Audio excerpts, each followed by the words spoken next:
کہا کہ اگر سفیدی بھی برابر ہو تو کیا ہے سفیدی کے بال گنو، کسی کے 7 بال ہوں گے تو کسی کے 5 بال ہوں گے، تو وہ فضیلت والا، اگر وہ بھی بالکل برابر ہو تو یہ دیکھو کہ عمامہ کس نے خوبصورت باندھا ہوا ہے، اگر عمامہ بھی ایک جیسا خوبصورت باندھا ہوا ہو تو پھر کہا گیا کہ پھر یہ دیکھو کہ کس کی آنکھوں میں مطلب یہ کہ سرخ ڈورے سے آ جاتے ہیں تو وہ امام بنے گا، اگر دونوں کی آنکھوں میں سرخ ڈورے آ گئے تو پھر کہا گیا کہ جس کی بھویں زیادہ گھنی ہو، کہا دونوں کی گھنی ہے، پھر کہا گیا نہیں جن کی بھویں آپس میں ملتی ہو اس کو امام بناؤ، کہا گیا اگر ایسا ہی ہے دونوں کے ساتھ پھر کیا کیا جائے،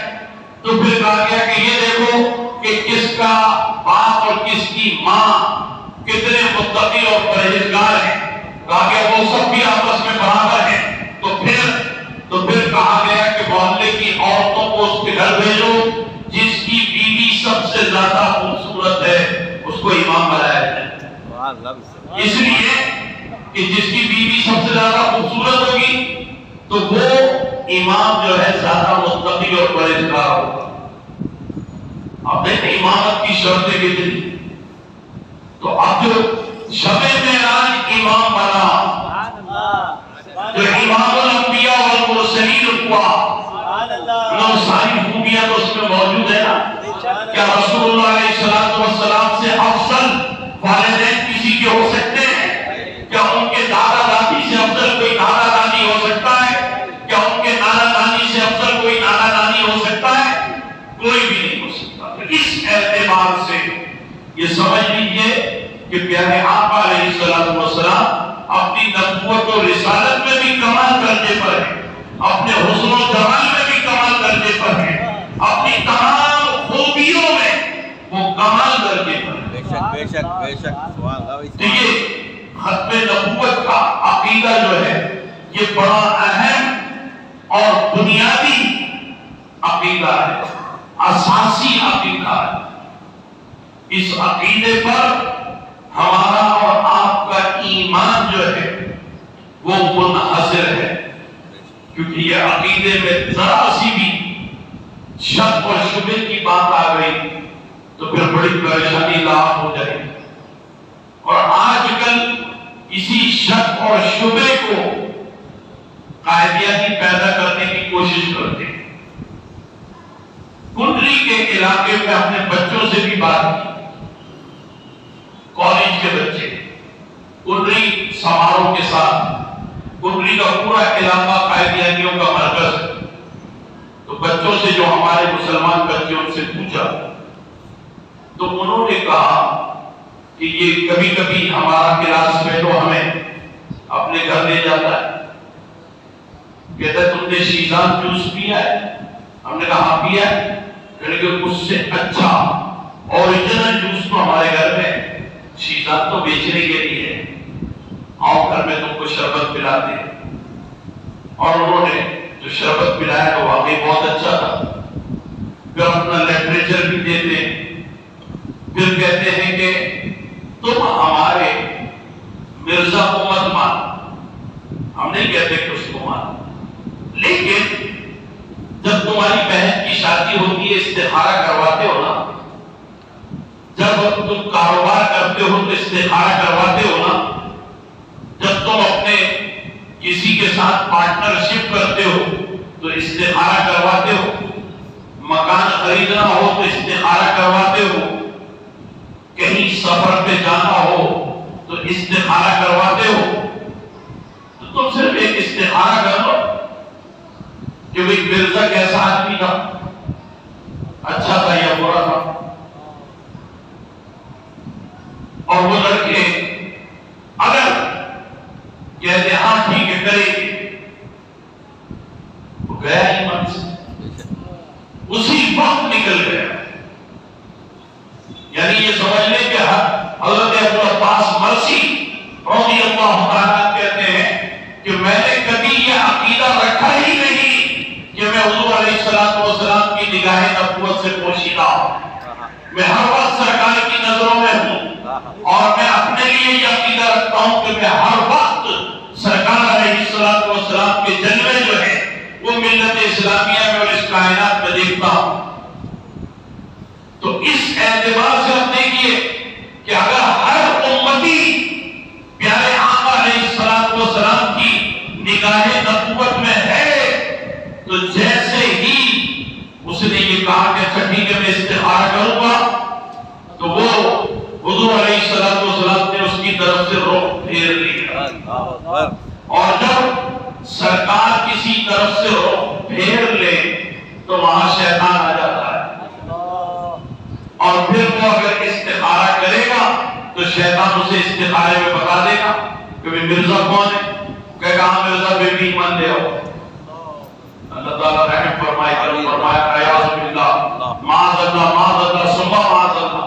تو یہ بات اتنی خطرناک ہے، یعنی اتنا شک بھی نہیں آنا چاہیے۔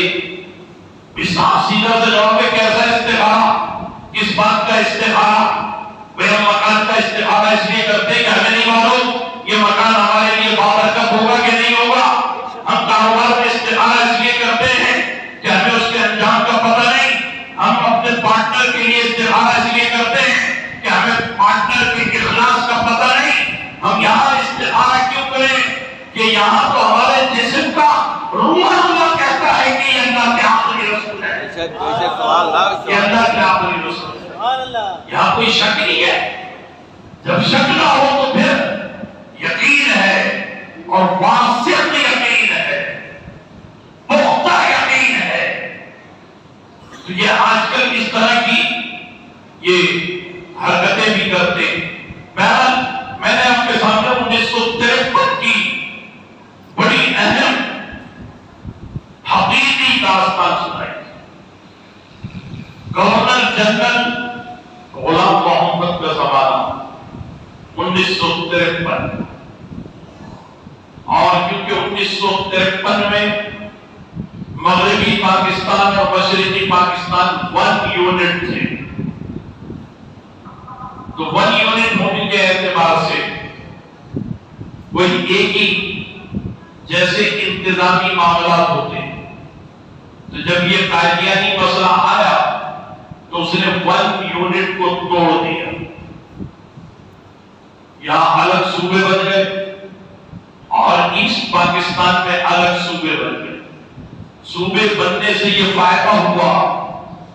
کہ جب کرفیو لگا تو جو جرنیل یعنی نیچی سطح پہ میجر جنرل تھے، لیفٹیننٹ جنرل تھے، ان کو ترقی دی گئی، اور پھر اس میں تلاش کیا گیا کہ قادیانی کون ہے۔ تو جو قادیانی افسر نکلا تو اس کو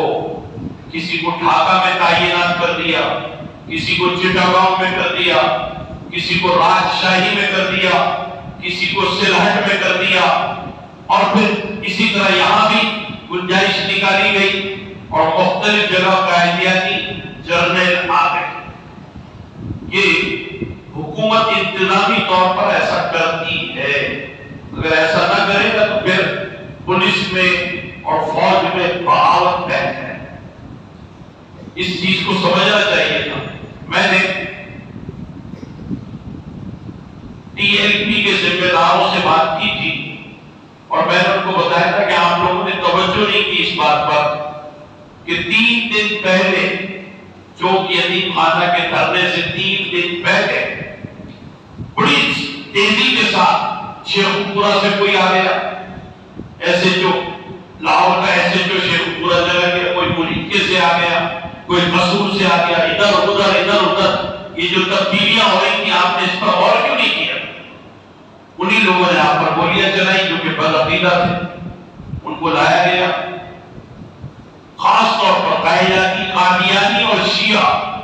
یہی آئے اور انہی لوگوں نے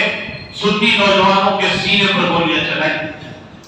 جو یتیم خانہ پر اتنے بڑی تعداد میں شہادتیں ہوئی۔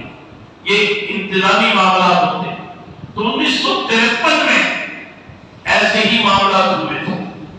اور پھر گورنر جنرل غلام محمد جو کہ حضرت شاہ محمد حسین قادری رحمت اللہ تعالی علیہ کا حیدرآباد دکن کا یہ مرید تھا، اور قادری سلسلے کے سارے معاملات اس کے چلتے تھے گھر میں بھی، لیکن کیونکہ اس نے مرزا کے مسئلے پر سنی مسلمانوں کے خلاف اقدامات کیے تو اس کا حشر کیا ہوا آپ دیکھ لیجیے۔ وہ خود قادیانی نہیں تھا، لیکن قادیانیوں کی حمایت ذاتی طور پر نہیں کی، بلکہ اپنا حکم دے کر کہ بھئی جنرل احیاء الدین کو مقرر کر دیا جائے یہاں پر، یہاں فلاں جنرل کو مقرر کر دیا جائے، تو اس کے حکم پر جو لوگ آئے پھر آگے حکم انہوں نے دیے، وہ صرف ایک حکم اس نے دیا کہ بھئی فلاں کو تعینات کر دیا جائے، جس کی تعیناتی ہوئی آگے اس کے احکامات چل رہے تھے۔ اب وہ براہ راست ملوث نہیں تھا، ہے نا؟ جیسے وہ اگر بچنا چاہے تو دنیا کی عدالت میں بچ سکتا ہے کہ میں نے براہ راست نہیں کہا، مجھے کیا معلوم یہ کون ہے، تو میں نے اس جنرل کو بنا دیا، گورنر جنرل ہے، وہ بہت سی باتوں میں بچ سکتا ہے دنیا میں، لیکن آخرت میں تو نہیں بچ سکتا۔ اس کی جب موت ہوئی اس نے باقاعدہ طور پر شاہ سعود سے اپیل کر کے جنت البقیع میں جگہ مانگی تھی، اس کے لیے جنت البقیع میں جگہ مختص کر دی گئی، امانتاً اس کو یہاں پر گورا قبرستان میں، عیسائیوں کے قبرستان میں دفن کر دیا۔ جب سعودیہ سے شہزادے آئے اس کی قبر کھود کر نکالنے کے لیے، تو جب اس کی قبر کھودی تو اس میں لاکھوں کی تعداد میں سانپ موجود تھے۔ بہت کوشش کی انہوں نے، آگ کی مشعلیں جلا کر قبر میں سانپوں کو دکھائی کہ سانپ آگ دیکھ کر کے بھاگتا ہے، لیکن کوئی سانپ نہیں بھاگا، بلکہ جو مشعل دکھا رہا تھا اس کے ہاتھ کی طرف لپکا کہ اسے ڈس لے، تو بالآخر اس کی قبر جو ہے بند کر دی گئی، بند کر دی۔ دیکھیے میں تحقیق والا آدمی ہوں، میں آپ کے سامنے بڑی ذمہ داری سے عرض کر رہا ہوں کہ دن ہو یا رات ہو، کبھی گورا قبرستان کے گیٹ پر ایک ساتھ بہت سارے کتے جمع ہوتے ہیں اور پھر وہ کتے اندر داخل ہو جاتے ہیں، کسی نصرانی کی قبر پہ پیشاب نہیں کرتے، اجتماعی طور پہ آتے 10-15 اکٹھے، ایسا لگتا ہے جب ان کو پیشاب لگتا ہے تو ان کو کسی ڈاکٹر نے بولا ہے کہ غلام محمد کی قبر پہ جا کر کے کرو، نام بھی غلام محمد تھا، کتنا اچھا نام تھا غلام محمد، لیکن قادیانیوں کی حمایت کرنے کے نتیجے میں کیا معاملات ہوئے اس کے ساتھ، اور آج تک گورا قبرستان ہی میں رہتا ہے، عیسائیوں کے قبرستان میں، ہم مریں گے تو ہم یہ چاہیں گے نا مسلمانوں کے قبرستان میں دفن کیے جائیں، وہ عیسائیوں کے قبرستان میں ہی دفن۔ تو 1953 کی تحریک کا پہلا بہت زبردست غضبناک وحشتناک خمیازہ گورنر جنرل غلام محمد نے بھگتا اور آج تک بھگت رہا۔ پھر یہ تحریک اچانک کیونکہ ایک مذاکراتی ٹیم بنا دی گئی کہ بھئی ایسا ہوگا ویسا ہوگا، تحقیق ہوگی، تحقیقاتی کمیشن آ گیا، اور پھر یہ سب کچھ ختم ہو گیا، کچھ نہیں بچا، سب کچھ ختم ہو گیا۔ لیکن جو قربانیاں اس زمانے میں دی گئی تھی میں نے عرض کیا تھا آپ کے سامنے، حضرت سید شاہ فیض الحسن آلو مہار شریف کے مریدین نے حق ادا کیا تھا کہ مسجد وزیر خان کو سیل کرنے کا آرڈر تھا اور اب جو ہے کوئی بھی نماز نہیں ہوگی، لیکن ان کے مریدین نے وہاں نماز ادا کرنے کے لیے عصر کے وقت جو اذان دی، کہ دنیا کی ایک ہی اذان ہے جو باپ نے شروع کی تھی اور اس کے چوتھے بیٹے نے مکمل کی تھی، باپ کو بھی گولی مار دی، اذان چلتی رہی، بیٹے نے سنبھال لیا، پھر منجلا بیٹا آ گیا، پھر اس سے چھوٹا بیٹا آ گیا، پھر اس سے چھوٹا بیٹا آ گیا۔ آپ بتائیے ایسی کئی اذان کبھی آپ نے سنی کہ ایسی بھی اذان دی جائے؟ اللہ اکبر۔ تو اس اعتبار سے یہ 1953 کی تحریک یہ دبنی نہیں چاہیے تھی، لیکن اچانک جو ہے بالکل دب گئی، اور 1953 کے بعد تقریباً 21 برس گزر گئے، اور پھر 1974 میں دوبارہ شروع ہوئی۔ 21 برس میں کیا ہوتا؟ اگر تحریک چلتی رہتی تو 21 برس میں بہت کچھ ہو سکتا تھا، لیکن پھر یہ 21 برس کے بعد جب چند نوجوان کالج کے لڑکے ربوہ پولیس اسٹیشن کو ربوہ ریلوے اسٹیشن کے وزیر آباد کے پاس رکے، اس وقت وہاں رکنے کی اجازت تھی، اب نہیں، تو قائدیانی لڑکے آئے اور انہوں نے اپنا لٹریچر دیا۔ ایک لڑکے نے کہا ہم نہیں پڑھتے، ایسے ہاتھ جھٹک دیا، تو ہاتھ جھٹکا تو اس نے چاقو نکال کر اس کے پیٹ میں گھونپ دیا۔ یہ خبر بڑی تیزی کے ساتھ پھیلی، وہ لڑکے لاہور جا رہے تھے، چلے گئے، لیکن جب لاہور سے واپس آئے تو انہوں نے ربوہ پہ رک کر کے قائدیانیوں کو بہت مارا، اور پھر اس کے بعد یہ لاہور سے تحریک کراچی تک پہنچی، اور پھر تحریک کے ختم نبوت جو ہے جس طرح 1953 میں چلی تھی اسی انداز میں یہاں پر بھی چلی۔ قائد اہل سنت، قائد ملت اسلامیہ حضرت علامہ شاہ احمد نورانی رحمۃ اللہ تعالی علیہ، انہوں نے سب سے پہلے ایک قرارداد مرتب کی کہ قائدیانیوں کو جو ہے غیر مسلم قرار دیا جائے، کیونکہ ان کے معاملات اگرچہ ہمارے جیسے ہیں ملتے جلتے، لیکن یہ نبی کریم صلی اللہ تعالی علیہ وسلم کو آخری رسول اور نبی نہیں مانتے۔ ان کے نزدیک محمد کا مطلب مرزا ہے، ان کے نزدیک قرآن کا مطلب قائدیانیوں کا قرآن تذکرہ وہ ہے، اور باقاعدہ اس کا اعتراف کیا سپریم کورٹ میں، جو اس سلسلے میں پٹیشن فائل ہوئی تھی، اس کے فیصلے ہمارے پاس محفوظ ہیں، اس میں یہ بات موجود ہے۔ بہرحال یہ قرارداد جب پیش کی گئی تو لوگوں نے ڈرتے ڈرتے اس پر دستخط کیے، کیونکہ ارکان اسمبلی کو تو اپنے ساتھ ملانا تھا۔ مولانا شاہ احمد نورانی صاحب نے پہلے دستخط کیے تھے، پھر علامہ عبد المصطفیٰ ازہری رحمۃ اللہ تعالی علیہ، مولانا ذاکر محمدی رحمۃ اللہ تعالی عنہ کا مدرسہ جامعہ محمدی چند شریف میں ہے، وہ ممبر تھے قومی اسمبلی کے، دونوں پیروں سے معذور تھے اور ویل چیئر پر ہی ہوتے تھے، انہوں نے دستخط کیے۔ علامہ سید محمد علی رضوی رحمۃ اللہ تعالی علیہ حیدرآباد میں ہوتے تھے، انہوں نے اس پر دستخط کیے۔ علامہ سید محمود شاہ گجراتی رحمۃ اللہ تعالی علیہ گجرات میں ہوتے تھے، انہوں نے دستخط کیے۔ مولانا محمد شفیع صاحب اکاڑوی رحمۃ اللہ تعالی علیہ یہ متنازع سیٹ پر قومی اسمبلی کے رکن تھے، انہوں نے دستخط کیے۔ اور ایک سینیٹر تھے جمعیت علماء پاکستان کے مفتی محمد ظفر علی نعمانی رحمۃ اللہ تعالی علیہ، تو انہوں نے دستخط کی۔ تو اس طرح یہ قرارداد پیش ہوئی، تو اس نے اسپیکر فاروق علی خان نے قرارداد لینے سے انکار کر دیا، اس نے کہا قائد حزب اختلاف کے دستخط نہیں ہے اس پر، تو مولانا نے کہا اس پہ قائم مقام قائد حزب اختلاف یہ مفتی محمود ہے، ان کے دستخط موجود ہے، تو کہا نہیں، یہ تو قائم مقام ہے جو اصل قائد حزب اختلاف ہے خان عبد الولی خان، اس کے دستخط ہونے چاہیے۔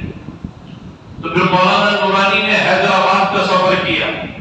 حیدرآباد جیل میں اگر اللہ سازش کیس میں مجیب الرحمان کے ساتھ یہ خان عبد الولی خان یہ سزا کاٹ رہے تھے،